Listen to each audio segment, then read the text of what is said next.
Welcome back. In this video, we are going to look at the stochastic oscillators.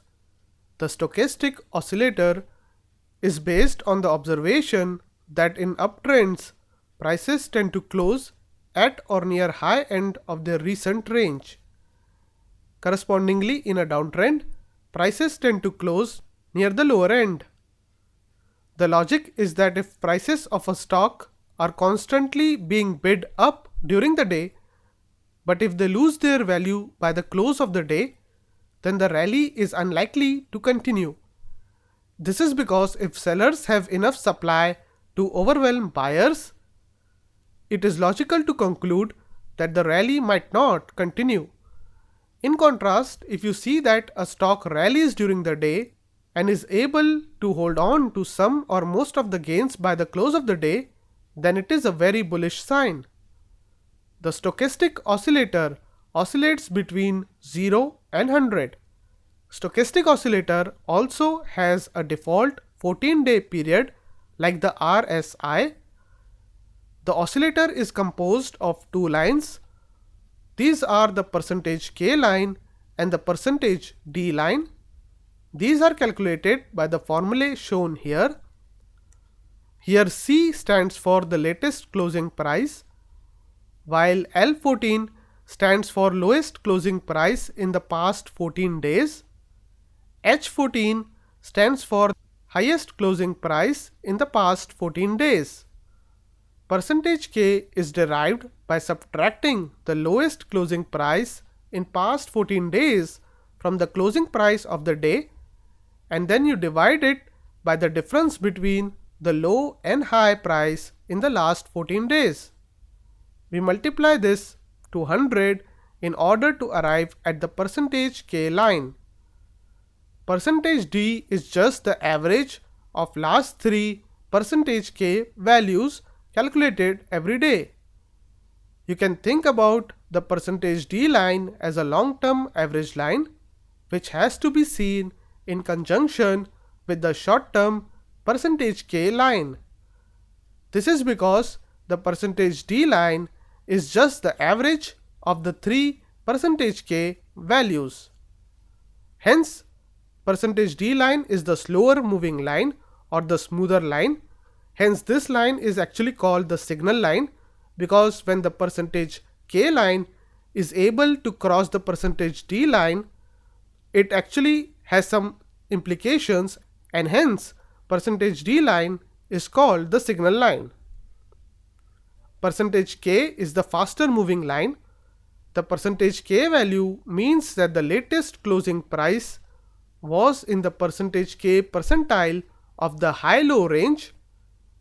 The default overbought and oversold range for stochastic oscillators is based on reading the signal line relative to readings of 20 and 80.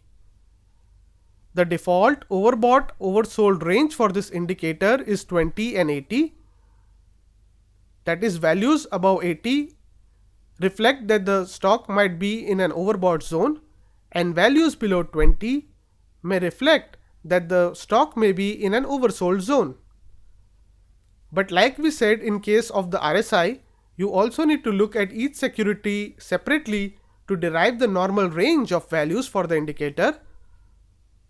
You should look at both %K and %D line relative to the normal range in which they usually trade.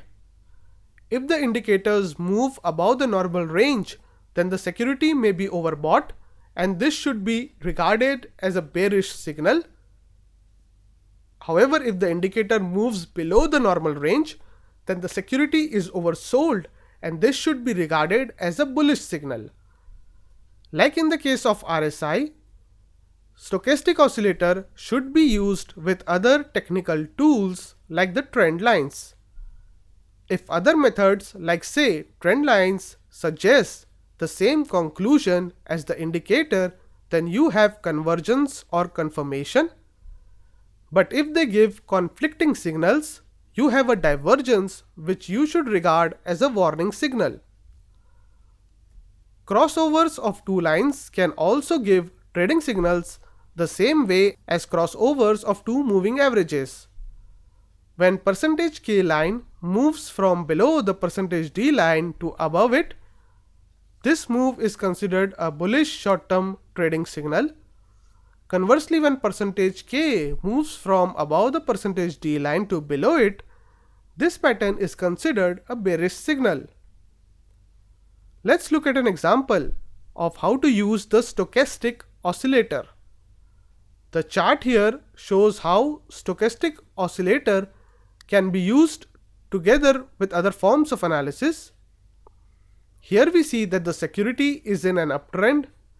In an uptrend, it is common for the indicator to move above its normal range of 80 and signal an overbought situation. But this overbought signal should not be used as a sell signal, because in a strong uptrend, the underlying trend is so strong that the indicator can easily go to the overbought zone. However, in the same uptrend, if you look at when the indicator entered the oversold zones, you see that each time it gave a valid buy signal.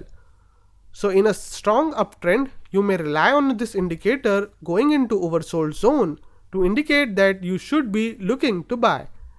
Similarly, when the security is in a strong downtrend, you can rely on this indicator going to overbought zone to signal that you should be looking to sell.